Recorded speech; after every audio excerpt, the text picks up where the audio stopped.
I woke up on the floor laying on my back, but with my legs displayed at odd angles. The lass who got the drop on me was nowhere to be found now, but she was much more than her looks would suggest, for she hit me very hard, and with the quickness that I did not expect. Gods, my neck hurt. I checked myself for signs that I'd been robbed and discovered that I had. The only thing left in my pockets was the Hulan's insignia, a depiction of a candle with a sword in the top halfway sunk into it instead of a wick. I still wore the livery of the Hulan's guards, so my disguise was intact.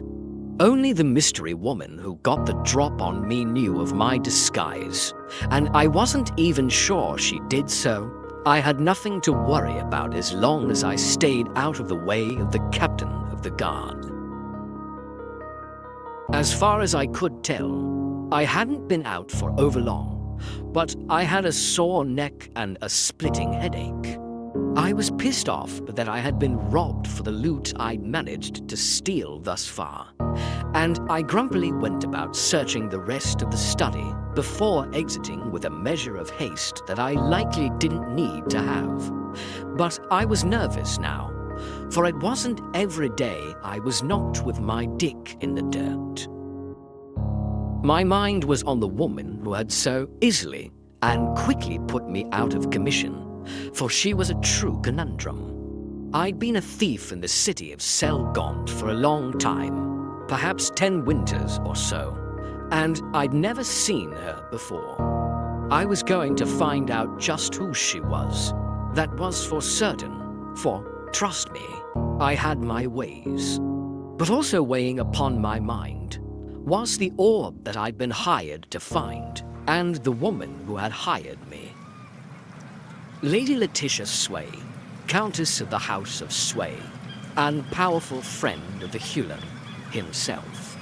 We had met purely by chance, whilst I was on business in the Docks district, meeting a partner of mine, juiced tough knuckle, a halfling crime lord, so to speak, for he had his tiny hands in everything there was to be sold, bought or traded in the city, as long as it was illicit. I had just bought a goodly amount of silk root from the inn, having barely tucked it away into my hidden satchel behind my cloak, when I chanced to glance seawards towards the bay. A cutter ship had just finished docking, having slid her gangplank down to meet the dock, and upon said plank was one of the most attractive women I'd seen in my 43 winters. Her demeanor was that of a royal status, noble and regal, but not foppish.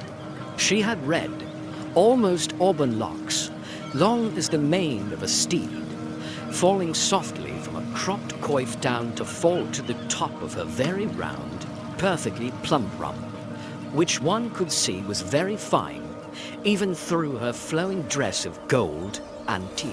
Her visage was that of a noble beauty, with dark, brown eyes, with a milky, creamy quality to them. Yet they sparkled with glints of refractory light from the suns above.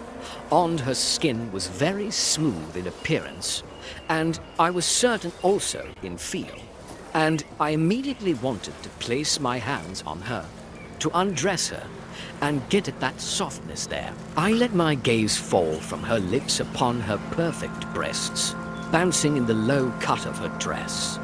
It was all I could do to raise my eyes back up to meet hers as she came to a stop in front of me, for I somehow found myself in her path, not fully aware of just how I got there.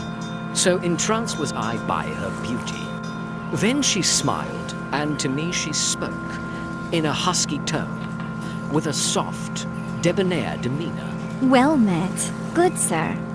I wasn't expecting a concierge upon my return, but you are so very handsome that it is most welcome, and I am pleased to find you here.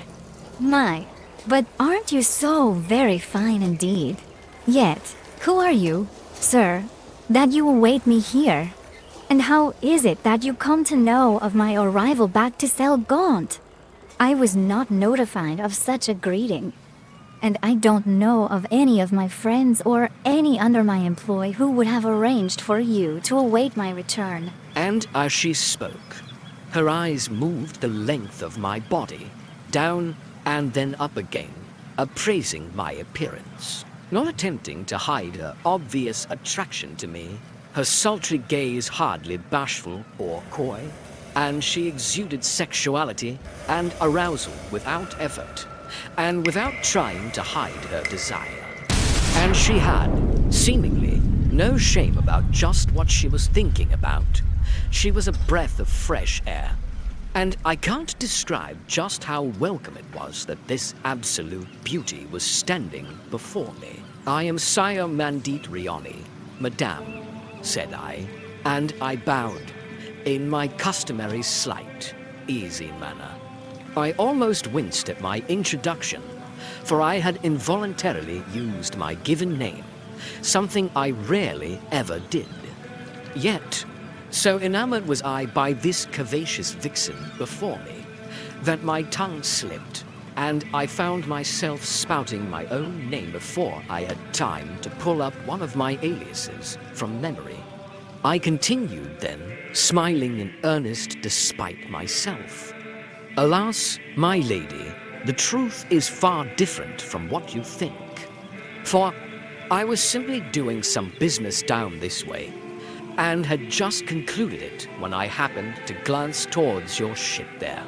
I motioned to the cutter behind her, and it was then that I saw your visage, and well, everything you have about you, my lady. And I then moved my eyes up and down her voluptuous frame, resting my gaze again on her eyes finally. And well, I can't describe what happened then, madam, for I simply found myself standing here before you, and it would seem that I'm at your service, for I believe I truly must be. Please, tell me, who are you now, miss, for I have yet to know it. To say that the woman blushed would be too simple of a description, for one could see the bashful smile force itself upon her visage, and I knew immediately that it was a smile she had hardly ever used, for she was not the type to be shy or bashful. And I knew then also that I would have her that very night, and that she would be in fantasy in her mind about it until I did. I also knew, at that very moment, that I still had a way with womenfolk, just like when I was a younger man, and perhaps even more so now that I was older. For no woman, young or older, poor or wealthy, had ever been able to resist my nature as a romantic, and I had always had them eating out of my hand from the first word. And it was always so, as far back as I can recall. The red-haired beauty took a moment to compose herself and said, Well met, my lord. I am Countess Letitia Sway, head of the House Sway, one of the more prominent merchant families to reside here in Selgaunt, aside from the Uskivrans. We are the most successful tradesfolk in the city, possibly the nation of Sembia, at that. I am honored to meet you, Mr. Mandit Riani. Truly, you are a very impressive presence. I am impressed with your manner and way you have about you, my lord. "The honor is mine, Countess. Truly," I said, bowing my head deeper than I had before. "Please, tell me what may I do to be of service to you. I must know. You are so beautiful and noble in your demeanor. One could hardly resist doing whatever you need done, Lady Sway." And I offered my hand to her, which she took in a dainty gloved hand of her own, and let me lead her onto the dock. Closer to me, she smelled of ocean spray and bergamot, and a mixture of myrrh and opium, if my senses served me correctly. It was decidedly intoxicating to breathe her scent in. I had hardly ever met a match to that fine aroma, and my intuition told me that she was pleasant to breathe in on every level. My mind began to envision her naked body underneath me as I inhaled her essence, putting my face betwixt her thighs and up over her body to kiss her mouth. Despite myself, I had to control my thoughts. Should I lose my control and say or do something embarrassing or uncouth? But such was the power of this woman's sexual energy and allure. It was then that she spoke again, a curious expression on her visage. My lord Mandit Riani, may I ask you, will you accompany me to my manor on Sarn Street? I could use an escort, for as you can plainly see, I haven't any of my guards here with me, for they have stayed behind in Kalimshan on a personal errand. This part of the city is very rough, and I am not a toughened warrior in the least. I could use the peace of mind that traveling through town on the arm of one like you will give me, my lord. Absolutely, Lady Sway. I would be honored to protect you. And I then offered her my arm, which she took without delay, moving in close to my side, so that I could feel the press of her breast against my bicep and torso, the soft, pleasant weight of her superb bosom gently undulating against me as we began to stroll the short walk from the docks to Sarn Street, just 3 long blocks from where we were. Along the way, we began to discuss a number of interesting topics, not of my history and line of work, that of a career thief and artist of disguise and espionage, of which I was, for once in my life, completely honest and forthcoming about, for some reason gods only know. I detailed my endeavors of late, including my plans to secure for myself, after a great many seasons of hard work and dedication, my own plot, hidden in the area between the commons and the high tall houses, where one might build their own camouflaged domicile, after purchasing the land and building rights with physical coin.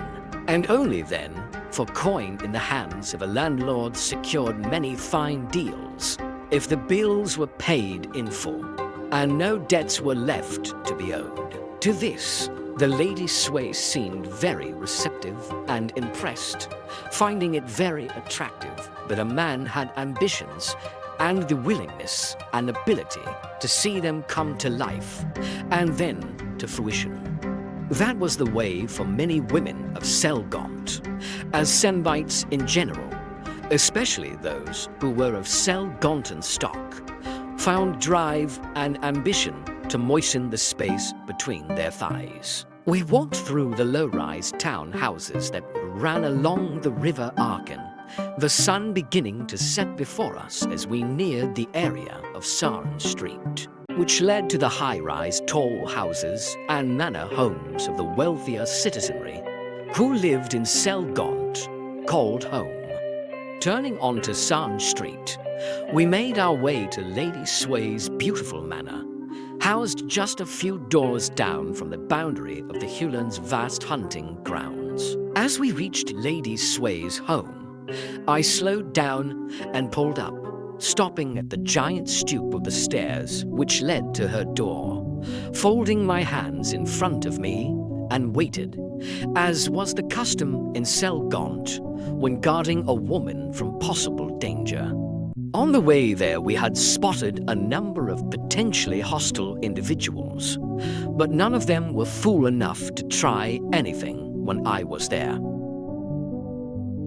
I greatly enjoyed your company, Mr. Mandit Riani, and I would like to invite you inside for a drink and some food. Would you allow that? Please do say yes, my lord, for I do have something of importance to ask you about. I knew then that this woman was going to seduce me, though she didn't need to. It was not required. I was already on board.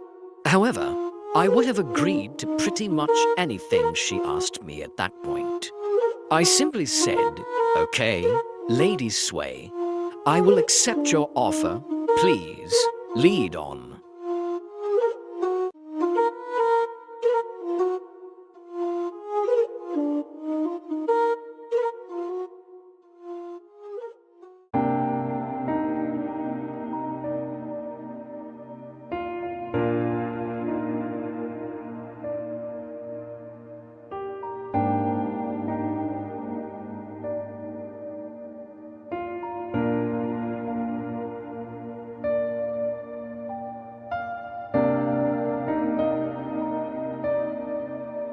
The evening hours went by without my notice, so embroiled was I in conversation with Mr. Mandit Riani.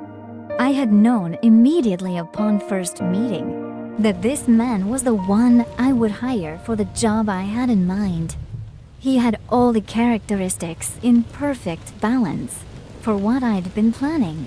We sat in my living room inside of my beautiful manor home, talking about a great many topics, all leading up to the proposition I had coiled up, ready to spring at the right moment.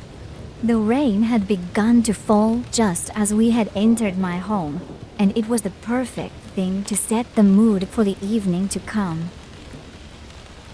The current topic was that of the criminal element of Selgont, and how it had been growing more refined over recent times. Mainly that of the thieves' guilds and other syndicates that had begun to make a name for themselves more recently. The Dusk Knives have been making a rise to power, at least in certain areas of the city, but they do not stretch as far or have as much influence as the Shadow Hand Guild. The Hand was once a lowly group of cutpurses and highwaymen, maybe numbering 20 or so in membership. And he paused then, taking a long draw from a cigar I had expertly rolled for him, of fine tobacco and mist leaf from Kalimshan, selected by myself, of course. Now, after a few winters, the Hand has grown into the most powerful guild in Selgont, though not the largest by membership, which is rather odd, if you ask me. Numbers usually means power, the greater of one causing the greater of the other. But in the case of the Shadow Hand, I believe the change in leadership. After the old guildmaster was assassinated, I can never remember his name, and was replaced by a man who was an unlikely candidate, for he comes from more high-born circles than most of his kind. I raised a brow, for his knowledge of such things was very intricate. I asked, "Then you know who the replacement was, my lord?" I do indeed, my lady. He is a man by the name of Fern. Any other name that might have gone with it is unknown to any outside of himself, I do believe. He simply goes by Guildmaster Fern, as far as any is aware. And what did you mean when you said he was of more high-born circles than the rest of his kind?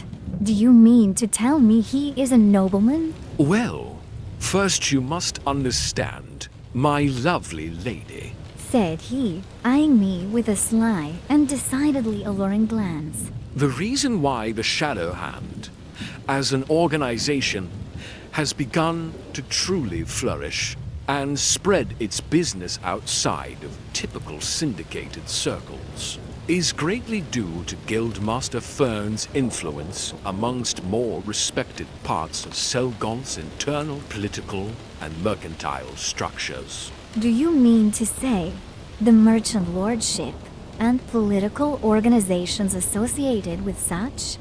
Oh my, perhaps even the Hulern is in business with this guildmaster? Scio let his gaze wander haphazardly over his shoulder, throwing up a nonchalant hand at the flick of his wrist.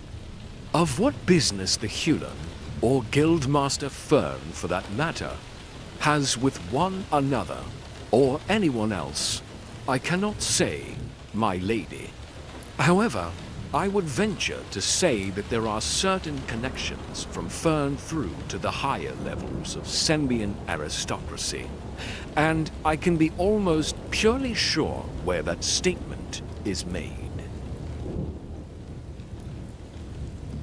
Timora's tears, said I, exclaiming in the name of the goddess of luck, as was a habit of mine when surprised. If that is the case, we are possibly looking at a new class of criminal altogether in our city and beyond. How intriguing. Yes, my beautiful lady Sway, I would say that is correct. For it has become marginally more commonplace to see operatives at social gatherings, in disguise of course, so that nobody but those who are informed of, or have a keen eye for such things, are aware. More and more common, in fact. I adopted my most suspicious expression I could muster. And how, my dear Mandit Riani, do you know so much of these matters? For I have not met another who seems to be more informed than you on these topics. He took another long drawn from his cigar, holding in the smoke, then letting it come wafting out with each word as he said, Suffice it to say, Madame, that I may indeed have had dealings with a number of the agents of the Shadow Hand in recent months, myself. Though I do pray that you keep that bit of information between us, at the risk of my very life, and I should not be so careless with that information, yet your beauty and easy-going nature have made me a slip tongue. I do fear. and he smiled, a very handsome smile, which I must admit did make me begin to arouse, as he was so very good-looking and masculine. He seemed to be fully aware of my attraction, as he then gazed into my eyes directly, his deeply hued eyes of brown like pools of sexuality being held at bay only by his well-mannered nature. I could see the lust in those eyes, however, and it made me all the more attracted to him. You have yet to mention just what kind of business you are in, exactly. I remember you telling me you are in the business of trade and sales of goods, but failed to mention just what kind of goods or in what manner you trade. So I did fail to mention, well, I would have your word upon your honor, Madame, that you not repeat my personal business to anyone if you wish for me to tell you such things. And he leveled his gaze at me, adopting a very serious, no-nonsense look. He meant what he was saying and was very serious about it. I could easily tell. So, I decided to do as he asked. I said, I give you my word of honor, on my family name of Sway, that I will keep our conversation and its contents between the two of us exclusively. Upon pain of death, I would swear it. That is my level of seriousness regarding such things. The thought of your death, for any reason, Madame, pains me greatly, so I would never agree to that. But I hear you, and I accept your intention thus as acceptable pledge to secrecy. Very well. I need a moment, then, to formulate properly how to speak this to you. And he reached over to the side table next to him, taking the snifter of Callanport brandy I had imported from the city of the same name, sipping it lightly. Then he dipped his cigar in the liquid and put the wetted end between his lips, pondering. After a short time he said, My lady, I am, for lack of a better way to describe it, a thief of a kind, not to be confused with the lowly, roguish types of thieves that make up the common majority. Rather, I am a businessman, firstly, who specializes in the acquisition of, foremostly, information, then utilizes that information in a professional manner to then reconnoiter and shortly thereafter take into my possession magical items of great value. Not just value in a monetary sense, but also, and rather, value in the idea of trade value for status and levels of access regarding societal and mercantile natures of both. This is how I managed to make such a profitable living. For the higher my access to certain avenues of information, the higher my rate of success at gaining items of true value monetarily. So that you are not confused, yes, I am still a thief, but I prefer to be known in my own circles as a professional tradesman and appraiser of goods, as well as a purveyor of information of a highly sought-after nature to those who can pay for such. During his most articulate description, I had been sitting there in a trance, blown away, as it were, by his eloquent and beautiful description of his chosen profession. I was so impressed, in fact, that I found myself sitting on the edge of my seat in allure, attracted more than ever to this gentleman rogue. And I then knew it was time to proposition him for the task I had planned out over the past day and a half. I cleared my throat and said to him, I find your explanation of your lifestyle and profession to be just what I've been waiting to hear. And I feel a slight amount of guilt at keeping this from you. I have been assessing you in all regards over the course of our dealings so far, and in our conversations for a specific purpose, of which your words just now have formed a concrete, so to speak, affirmation of a positive result and definitive nature. And it would appear that I have the perfect job for one of your unique skill set and professional knowledge base. I will ask you first, though, do you have an interest in working for me in a professional way for a set payment, no matter the outcome, and without any contractual circumstances other than the word on your professional honor that you will do your best to accomplish the task I have to tell you of? At this he paused before replying, cocking his head in curiosity. I will admit, you have piqued my interest in both a professional and natural sense, for who could resist such an offer as it stands now? Very well, madame. I will hear your proposal. I wasted no time and replied immediately. Very good, my dear Scio. Here is my proposal. There is, as you likely know, a ball tomorrow eve, hosted by the Hulearn, an annual event. I see by your expression that you know of it. Well, through sources of my own, which shall remain obscure, I have learned that the Hulearn is to have a special guest, one of an unprecedented nature. This guest is a female, but more importantly, a female of a race that has never before been seen in his company or any others. Can you guess this mystery woman's origins? I doubt it, so I shall delay you no more and tell you that the mysterious female appearing as a guest of our Hulearn is one of the dark elf variety.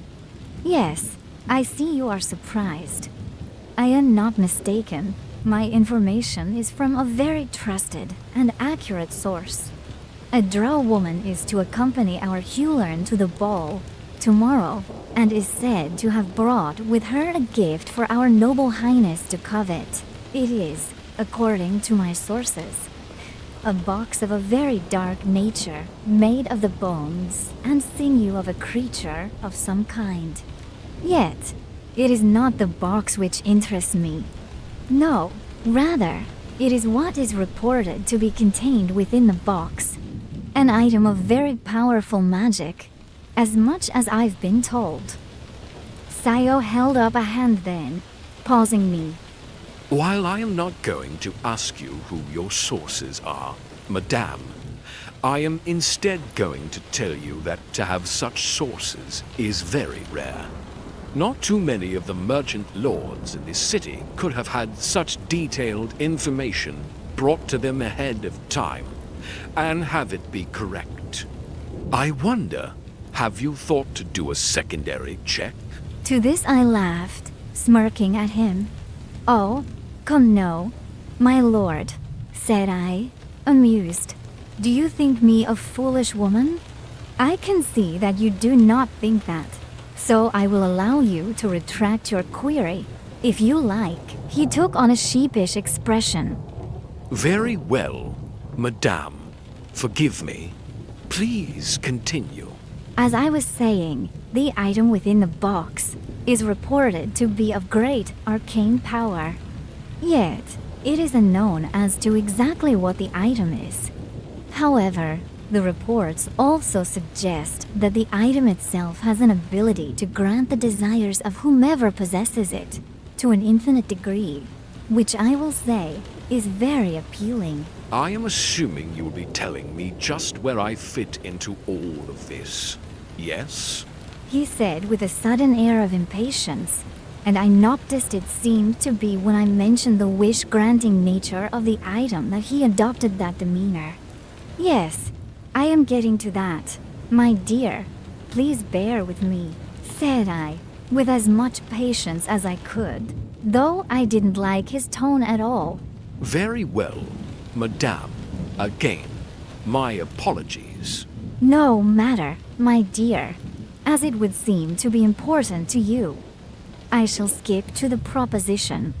What I require," I continued, waving away his attempt to recant his impatience, "is someone who can infiltrate the Hulerns' mansion during the ball and find a way to secure the box into their possession and hence bring it to me for payment." Do you anticipate that there will be some sort of window where that can be possible?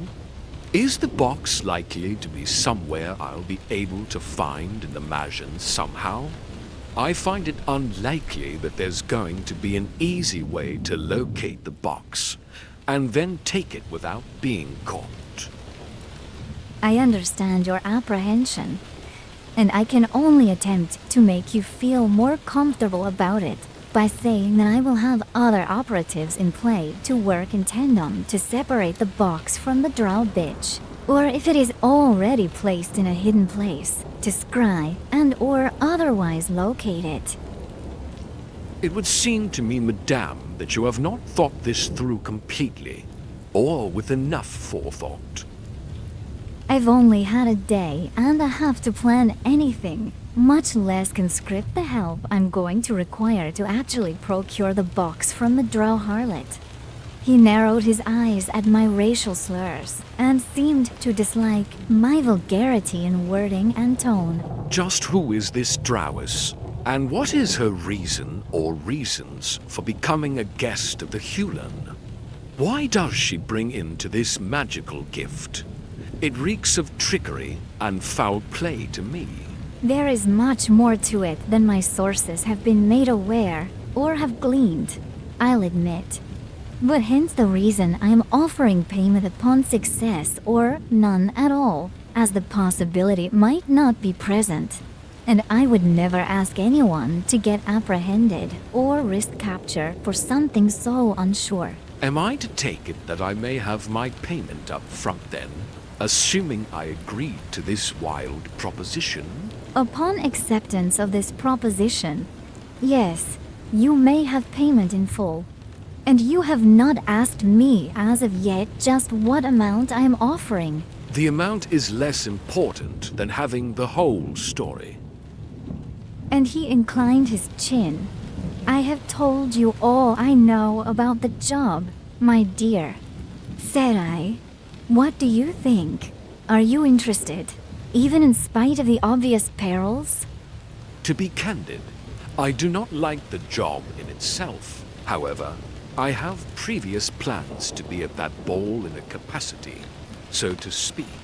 So to take the job is only a winning situation for me, or at least, if I manage not to be caught or killed, which was already a possibility for me in the first place.